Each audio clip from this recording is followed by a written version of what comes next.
যে গত কয়েকদিন পূর্বে রাজশাহী বিশ্ববিদ্যালয়ে রাতের আধারে আমাদের বন্ধুদের উপরে হামলা চালানো হয়েছে এবং তার পরের দিনই চট্টগ্রাম বিশ্ববিদ্যালয়ের প্রেস ক্লাব এলাকায় আমাদের বন্ধুদের উপরে হামলা চালানো হয়েছে।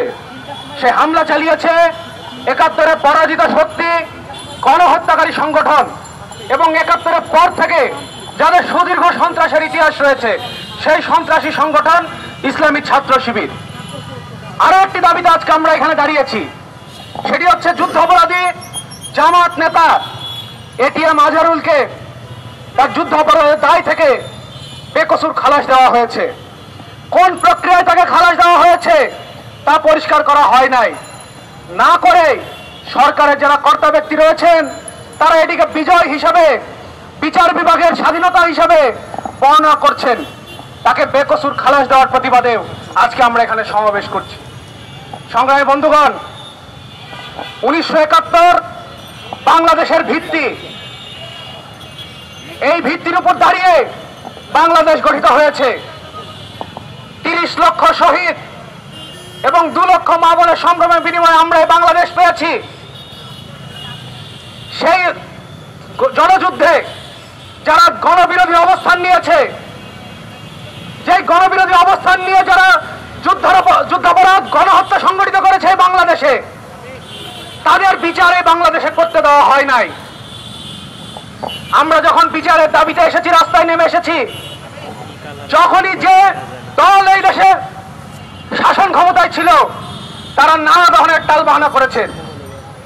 আপনি সঞ্চালকের বক্তব্যে শুনেছেন যে ২০১৩ সালে যখন আমরা এই শাহবাগে দাঁড়িয়েছি, আমরা দাঁড়িয়েছিলাম সেই আওয়ামী লীগ পতিত স্বৈরাচার, তারা তখন জামাত ইসলামের সাথে এক ধরনের এই বিচার নিয়ে আতাত করছিল। সেই আতাতের বিরুদ্ধে আমরা তখন শাহবাগে দাঁড়িয়েছিলাম। আমাদের আকাঙ্ক্ষা ছিল যারা আমাদের এই ভূখণ্ডে গণহত্যা সংগঠিত করেছে সেই গণহত্যার বিচার নিয়ে আমরা ঘরে ফিরে যাব। কিন্তু আওয়ামী লীগ তারপরেও নানা ধরনের ট্রাম্প কার্ড খেলেছে বিচারকে বাধাগ্রস্ত করবার জন্য। এটিএম আজহারুল, তাকে ২০১৪ সালে মৃত্যুদণ্ডের রায় দেওয়া হয়েছিল। তিনি আপিল করেছিলেন। আপিলের পরে ২০১৮ সালে আপিল বিভাগ তার মৃত্যুদণ্ডের রায় বহাল রেখেছিল। তারপর তো তার রায় কার্যকর হয়ে যাওয়ার কথা, কিন্তু আমরা দেখেছি এর পরবর্তী সময়ে তাকে বিশেষ আইনি সুবিধা দেওয়া হয়েছে, যেটি সেই ট্রাইব্যুনালের অধ্যাদেশে নেই। তিনি রিভিউ শুনানি করেছেন। সেই রিভিউ শুনানি অন্য কোন বিচারের সময় কিন্তু এই রিভিউ শুনানি আমরা হতে দেখি নাই। সেই রিভিউ শুনানি হয়ে পূর্বে যেই রায়, সেই রায় থেকে ৩৬০ ডিগ্রি ঘুরে যেয়ে তাকে বেকসুর খালাস করে দেওয়া হলো। কোন প্রক্রিয়ায়, কিসের ভিত্তিতে তাকে বেকসুর খালাস দেওয়া হলো তা জনগণের সামনে পরিষ্কার করে বলা হলো না। অথচ যিনি আইন উপদেষ্টা, ক্ষণে ক্ষণে গিরগিরি মতো রং বদলান, তিনি এটিকে জনগণের বিজয় বলে অভিহিত করলেন। জনগণ তো রায় মেনে নেয় নাই, তাহলে এটি জনগণের বিজয় হলো কি করে? সেই রায়ের প্রতিবাদে তৎক্ষণাৎ আমরা ঢাকা বিশ্ববিদ্যালয়ে ছাত্র ইউনিয়ন এবং ছাত্রফ্রন্টের পক্ষ থেকে বিক্ষোভ করেছি। আমাদের অপর প্রগতিশীল বন্ধুরা তারা বিক্ষোভ করেছেন। সেই রাতেই আমরা দেখেছি রাজশাহী বিশ্ববিদ্যালয়ে যখন আমাদের বন্ধুরা আজহারুলকে খালাসের প্রতিবাদে বিক্ষোভ করছেন, সেই সময়ে ইসলামী ছাত্র শিবির সেই রাজশাহী বিশ্ববিদ্যালয়ে এমন কোন ছাত্র সংগঠন নেই যার কর্মীর রক্ত ইসলামী ছাত্র শিবিরের হাতে নেই। যে ইসলামী ছাত্র শিবিরের হাত বিভিন্ন দলের বিভিন্ন ছাত্র সংগঠনের কর্মীর রক্তে রঞ্জিত, সেই ইসলামী ছাত্র শিবির পুনরায় তার যেই স্বরূপ, সেই স্বরূপে তারা ফিরতে শুরু করেছেন। পরের দিন আমরা দেখলাম চট্টগ্রাম বিশ্ববিদ্যালয়ে আমাদের বন্ধুদের উপর ইসলামী ছাত্র শিবিরের নেতাকর্মীরা, তাদের সন্ত্রাসী ক্যাডাররা পুনরায় হামলা করলেন। অনেকে বলার চেষ্টা করেন যে ইসলামী ছাত্র শিবির নাকি গত 15 বছরের মজলুম সংগঠন হিসেবে ছিল।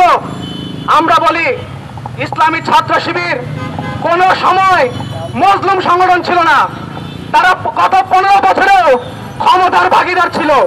ওই এস এম ফরাদ, ওই সাদিক খান, তারা ছাত্রলীগের পদধারী নেতা ছিল, তারা হেলমেট পরে যারা এখানে ন্যায্য দাবিতে আন্দোলন করেছে তাদের উপর হামলা করেছে। তারা মজলুম নয়, তারা ক্ষমতার দাবিদার, তারা সব সময় ক্ষমতার কাছাকাছি থাকার চেষ্টা করেন। এখনো তারা ক্ষমতার স্বাদ ভোগ করছেন। ডক্টর মোহাম্মদ ইউনূসকে সামনে রেখে পেছনে তারা সরকার চালাচ্ছেন। তারই ফলশ্রুতিতে এই এটিএম আজহারুলকে আজকে মুক্তি দেওয়া হলো। আপনারা রংপুরে যান, রংপুরের সেই সময়ের মানুষ যারা রয়েছেন তারা এক বাক্যে স্বীকার করবেন যে এটিএম আজহারুল একজন যুদ্ধ অপরাধী। 2024 ডিসেম্বর মাসে আওয়ামী লীগ তখন ক্ষমতায় নেই, সেই ডিসেম্বর মাসে বিডি নিউজে একটি প্রতিবেদন ছাপা হয়েছিল যে এটিএম আজহারুল যুদ্ধ অপরাধ কি কি যুদ্ধ অপরাধ করেছেন, কোথায় কোথায় গণহত্যা সংগঠিত করেছেন, কতগুলো ধর্ষণ করেছেন। তারপরও একজন চিহ্নিত যুদ্ধ অপরাধীকে মুক্তি দিয়ে দেওয়া হয়েছে। এটিকে আমরা বলছি যে এই অন্তর্বর্তীকালীন সরকার এই যে যুদ্ধ অপরাধ এবং যুদ্ধ অপরাধীদের দল, সেই দলের পাওয়ার হিসেবে আজকে উদিত হয়েছেন। সংস্কারের কথা হচ্ছে মুখে, গত 10 মাস ধরে আমরা সংস্কারের কথা শুনে যাচ্ছি। তা প্রথম সংস্কার হওয়ার কথা ছিল যারা এই ভূখণ্ডে গণহত্যা সংগঠিত করেছে তাদের রাজনৈতিক অধিকার কেড়ে নেওয়ার মধ্য দিয়ে। 1945 সালে দ্বিতীয় বিশ্বযুদ্ধ শেষ হওয়ার পরে হিটলারের নাৎসি বাহিনীর রাজনৈতিক অধিকার কেড়ে নেওয়া হয়েছিল। কিন্তু আজকে বাংলাদেশে 54 বছর পার হয়ে যাওয়ার পরেও আমাদের দুর্ভাগ্য বলতে হবে, সেই যুদ্ধ অপরাধীদের দল, সেই গণহত্যাকারী সংগঠন তারা আজও বুক ফুলিয়ে বাংলাদেশের রাজনীতি করে বেড়াচ্ছে। এটি যারা মুক্তিযুদ্ধের সপক্ষের শক্তি, যারা মুক্তিকামী জনগণ, তাদের জন্য লজ্জার।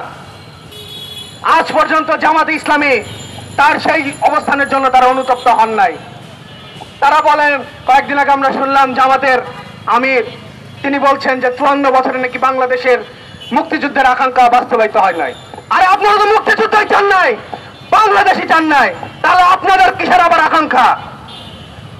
আজকে এই সমাবেশ থেকে আমরা বলতে চাই, রাজশাহী বিশ্ববিদ্যালয়ে এবং চট্টগ্রামে ইসলামী ছাত্র শিবিরের ক্যাডাররা যে সন্ত্রাসী হামলা সংগঠিত করেছেন তাদের প্রত্যেকের সিসিটিভি ফুটেজ রয়েছে।